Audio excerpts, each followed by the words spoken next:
Alright, so I got some more done on this bike. It's coming out pretty cool, if you ask me. As you can see, I made a brake pedal. I don't know if these foot pegs were there the last time, but these are good. I think I did have those on there last video, but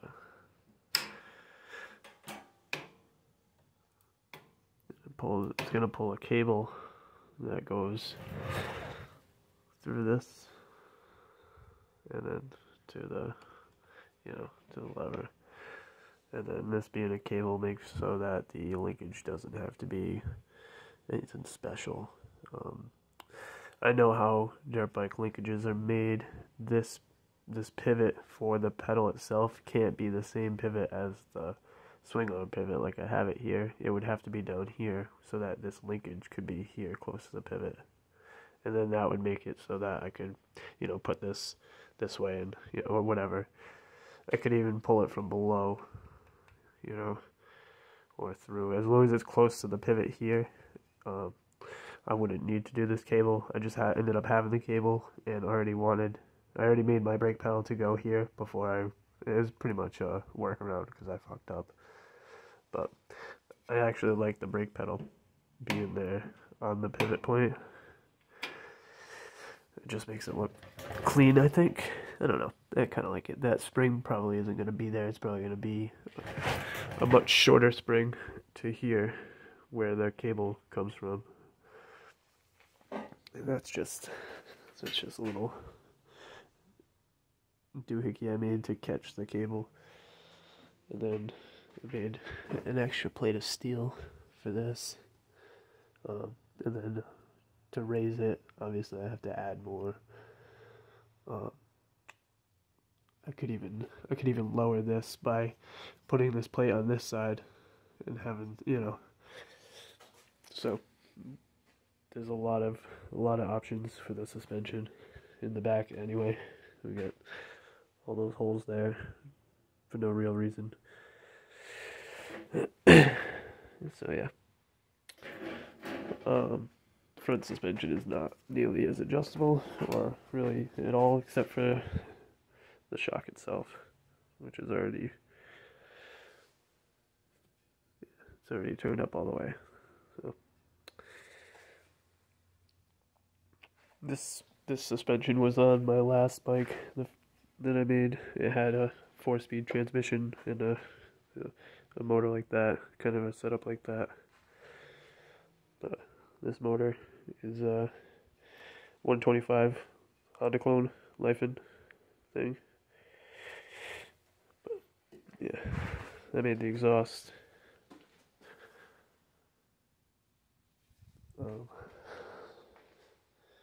Yeah, I also got this in a score. This thing is pretty freaking sweet. It cuts through whatever I can fit between those jaws. It'll cut through. Like, this is 1/4 inch. Let's see if I can do this with one hand. Nope, it's gonna push it back.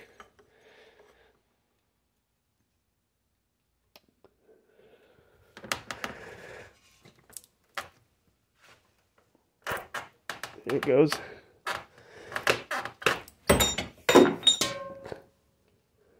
Just cuts it like freaking butter. That's some thick stuff. That's probably about as thick as it'll go because, like I said, you have to be able to get it between the blades. And really, that blade right there, I guess what I could do is lower this, but I really don't want to push this thing because this is the only structure to the frame. So I think 1/4 inch is probably enough for a little guy like this. I scored that vise in the same place. Also, I got this piece of steel. It's 1 inch thick. And this is going to be my new cross slide for my lathe. And this will actually make that lathe I ran out of steel. That's what happened anyway, because I didn't want to have to buy anything for this. So came across this. Also got some heavy plate steel in this old piece of crap that I built. Take this all apart, use this steel. Got some more heavy plate steel to layer this with. Got some 3/8 thick stuff. This is going to be, there's going to be another piece of channel iron upside down, and it's going to be a box. So when this thing is done, it's going to be one, like a big steel frame under there, and then there'll be like obviously an opening here. But yeah, this is just kind of, it's on this wooden platform just because this is where it's being built. I had no delusions of being this being a quick project, and yeah, I have done lots of research on other homemade lathes, so I mean, I have seen it. I have seen that stuff, just saying. So yeah, I mean, it works for me. It's already turned steel for me. It just chatters like a fuck when it's turning steel. It'll turn aluminum, plastic, brass, wood, whatever else with no problem. But and also I don't know my way around sharpening tools very well. I think the tools I have were made for aluminum, or sharpened for cutting aluminum. So I don't know. That could be. I know that is actually a huge problem. But yeah, I still want to take this transmission apart and do a video on that. Because if you look, this is not, it looks like a Peerless 700, but what is that input shaft doing? Right there. There's no input shaft where you'd expect it to be. And then the output shaft is obviously, like, the output is right where you would expect it to be. It's just a wacky transmission, and it's capable of all 4 or 5 gears in forward and reverse, which is cool as hell. It's got 2 separate shifters, and a gear-driven reverse, and not a chain drive reverse. Really special transmission, I feel like. I don't know who made it. I'm gonna have to look into that, but I'm gonna make something cool out of it. Made this. This goes on my exhaust fan for small volume fume extraction, you know, when I'm welding small areas, so I don't suck all the heat out of the place. Because this is what we got going on here.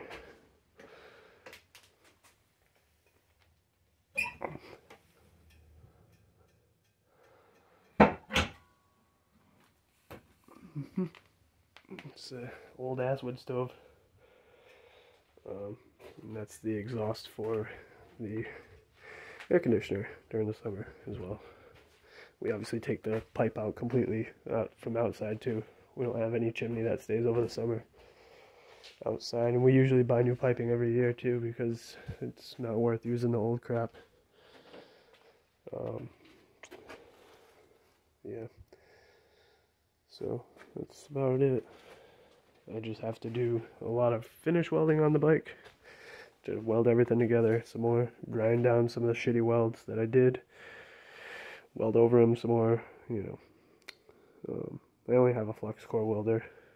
I could get a gas bottle for this thing. I have made things with the gas and uses the gas. It's cleaner, better for exhaust welding, better for thin stuff.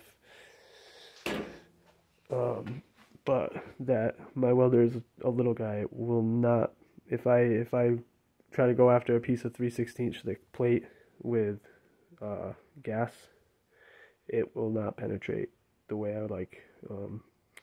And flux core does penetrate better. I mean, my charts on my welder go up to 5/16 with flux core, and only 3/16 with MIG. So there's got to be something to that. It definitely is more powerful with a small welder, flux core. Welds look like shit, smells like shit, porous as fuck. I have sealed pipes with it before, like watertight, but it's about as good as you're gonna get. and you gotta, yeah, it's gonna be perfect. You can't start and stop with flux core, or you're gonna get porosity, which really isn't a problem for something like this.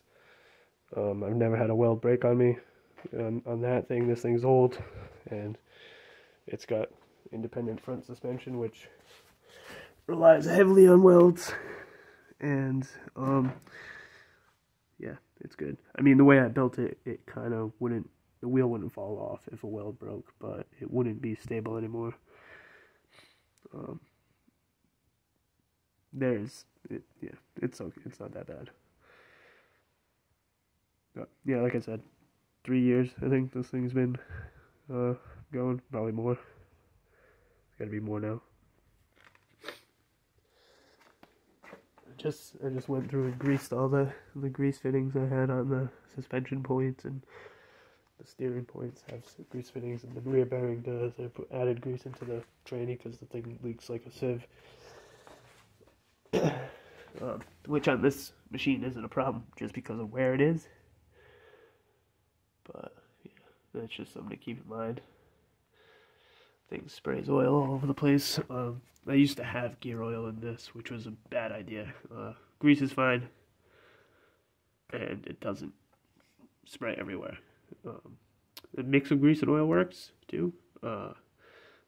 Lucas oil additive does not seem to leak out of these like regular gear oil does. It doesn't seem to have that same type of like when the gear oil gets hot, it just oozes, comes right out of all of it, and it pumps out, like the transmission pumps it out.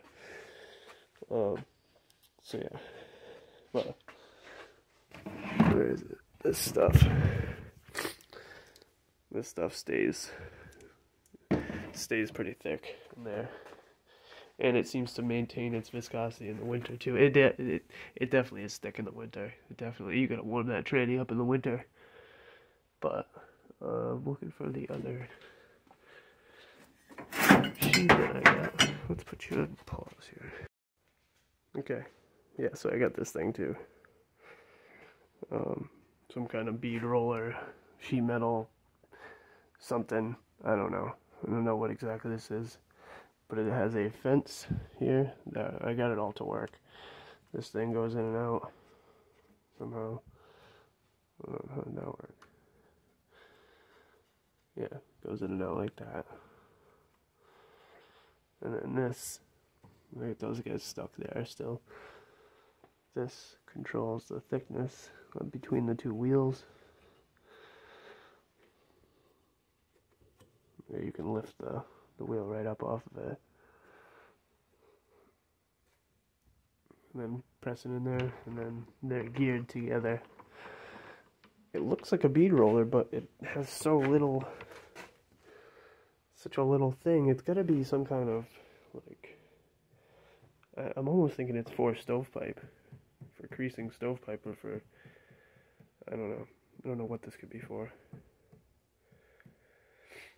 But, yeah, the shear is worth its weight in gold. We already use this way more than this, and obviously I can't cut square and round with this thing, so you know. But what else was it? Oh, there was this one last thing here. We got this chain wrench, which is cool as fuck. Yep.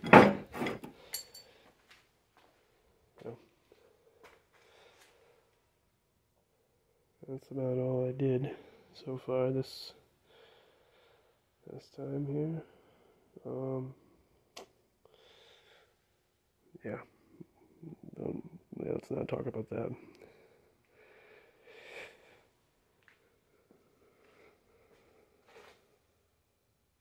But, yeah, not bad. It's coming out good. It's gonna be really good, I think. Really good bike. And I've already talked about the new front suspension idea I have.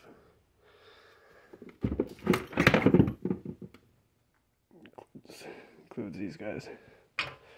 Extending these guys and making you know, the standard front suspension, which I think just for the weight savings, it would be worth it. Because there's no way this is lighter than that. So you gotta have pivot points, and they have to be strong, because this is what transfers all the steering load from here to your handlebars. And then the pivots, you know. And then you have to have either another fork or something to transfer, or you can have springs. You could have springs right here, which is another design. Yeah, there's 100 different ways you can do a Springer front end, or you can also make your pivot up here, make it like what the fuck are those bikes? The British bike.